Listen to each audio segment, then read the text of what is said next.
Just a quick message to let everybody know that I, the Gypsy King, am happily retired. But to get me out of retirement, considering I don't need the money and I don't need the aggravation, it's going to cost these people $500 million.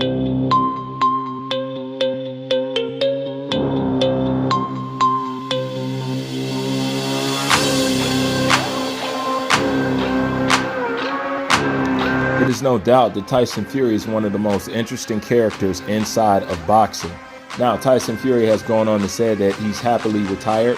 He says he's not interested in fighting anymore. He has everything he wanted to get from boxing. He has the money, he has the cars, he has the fame, he has the notoriety. Tyson Fury has it all. So he's not interested in boxing and whatever and whatnot. Well, the only thing about that is Tyson Fury has always seemed to be a sea of contradictions.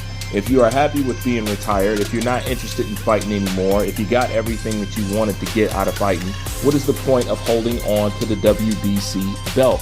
Tyson Fury says he's going to hold on to that belt because basically saying he's earned it and whatever and whatnot.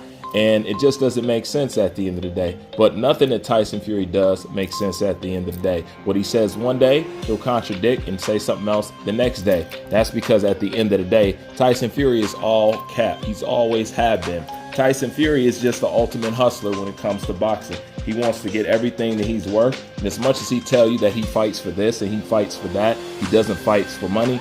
And it's not true. Tyson Fury doesn't fight for anything but money. That's all he's interested in.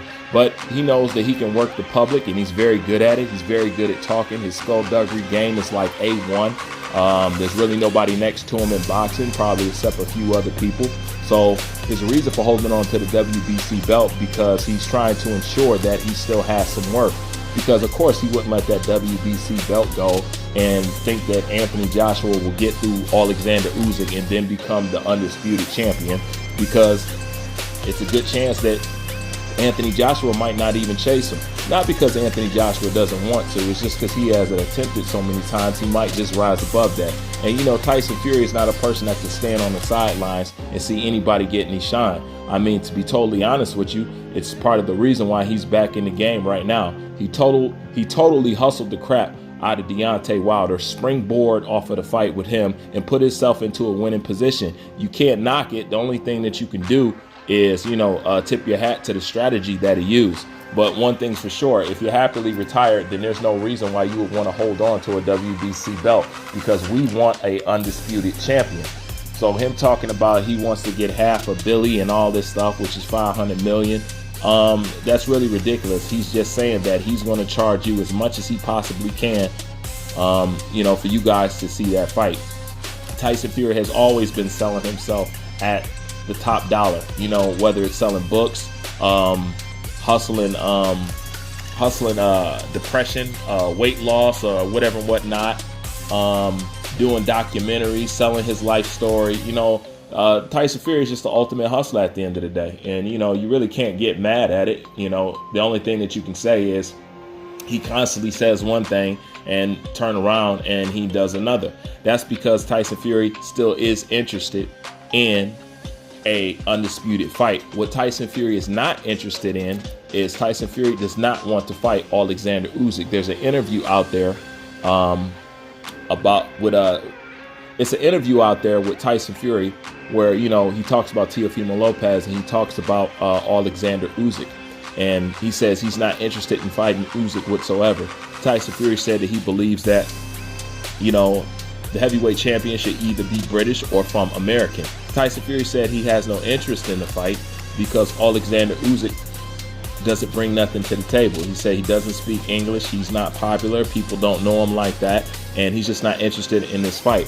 So as much as Tyson Fury likes to clown Anthony Joshua about getting beat, trust me, Tyson Fury wants nothing more than Anthony Joshua to beat Alexander Usyk. So he can get back on, his social media rant and basically trash Anthony Joshua to the point where they feel compelled to give him the money that he wants. And that's what Tyson Fury does at the end of the day. That's what he's always have done at the end of the day. Now, me being a big Tyson Fury fan, it doesn't come without its flaws. Although I'm a fan of Tyson Fury, I still acknowledge a lot of things about Tyson Fury.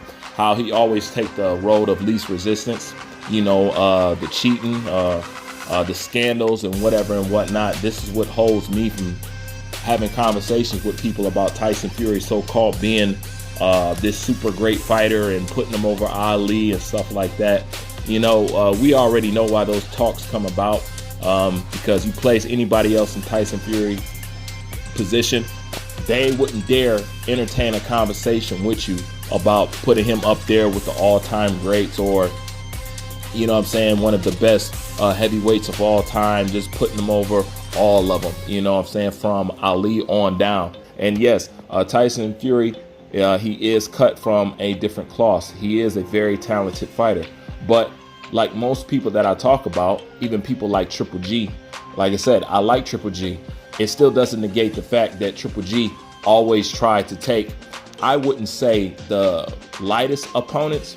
Triple G has always went for the money fights and never tried to fight any stiff competition in between, you know, and that's the legacy of Triple G. Although a great fighter, a good chin, tough, durable, you know, Triple G was just always chasing them checks at the end of the day.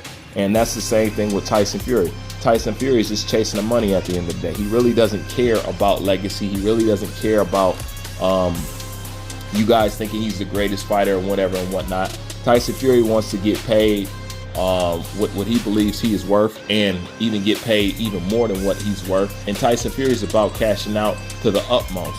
That's why he's holding on to the WBC belt. And it just proves that everything that he said from here on down has all been rubbish. You know, it's nothing new when it comes to Tyson Fury. But I will say this, when it comes to Tyson Fury and Anthony Joshua, yes, that is a fight that I still want to see. I've actually remained very lackadaisical on talking about the heavyweight division, because at the end of the day, I was primarily just frustrated by the whole thing. You know, the same thing that's happening in the welterweight division. It's getting to the point where it frustrates me. And once something frustrates me, I don't think fans should have to beg, plead, kick, and scream to get the fights that they want. These guys should want to fight these fights. But at the end of the day, you know, I understand that boxing is a business, but it comes a point where boxing becomes too much of a business where it hurts the sport. So if you're trying to sell the sport, the business will help the sport, which in the end, it just equals a snake eating its own tail. At the end of the day, you got to do a little bit of all of it. You got to give the fans somewhat what they want, while at the same time, you got to do things from a business perspective. But once you go all business, it's no good. But if you go all the way for the fans, you know, that's more than likely has never failed. The only difference is there's so many people with their hands out, and there's so many people trying to get rich at the end of the day. That's really why these fights don't happen. You know what I'm saying? Because everybody's looking to cash in, and everybody's looking to get top dollar for this, that, and the third, and nobody wants to feel left out. And that's why we have a hard time getting these fights made. Back in the day, what separates that era from this era, that era of the yesteryears, that era was purely ran off ambition, drive, and legacy. Money was kind of the last thing, you know? Now, I'm not mad at these fighters for getting wise and wanting to get their money, because at the end of the day, they're the ones that got to go home to their families with, you know, missing a few faculties or injuries or, you know what I'm saying, whatever. And at the end of the day, we want these guys to be able to retire and enjoy their money. So I do get that aspect of it. The only problem is it has went overboard to the point that this sport is no longer a sport of competition. It's almost no reason to have belts. There's no reason to have mandatories, because as you can see, people can have mandatories and skip out on their mandatories. Fights that should happen don't happen. And in even the fights that people can't deny is supposed to happen, if a fan base don't agree or don't like it or say, hey, we don't want to see that fight, fans don't no longer want to see their favorite fighter take on good competition anymore or prove to the world that they're the best. And that's basically what we get in boxing today. That's my thought on that. Like, comment, subscribe. Bruce Vane, I'm out. Show you the money. Not show you, show me the money. Show me the money. Yeah, louder. Show me the money. That's it, brother, but you got to yell that shit. Show me the money. I need to feel you, Jerry. Show me the money. Jerry, you better yell. Show me the money.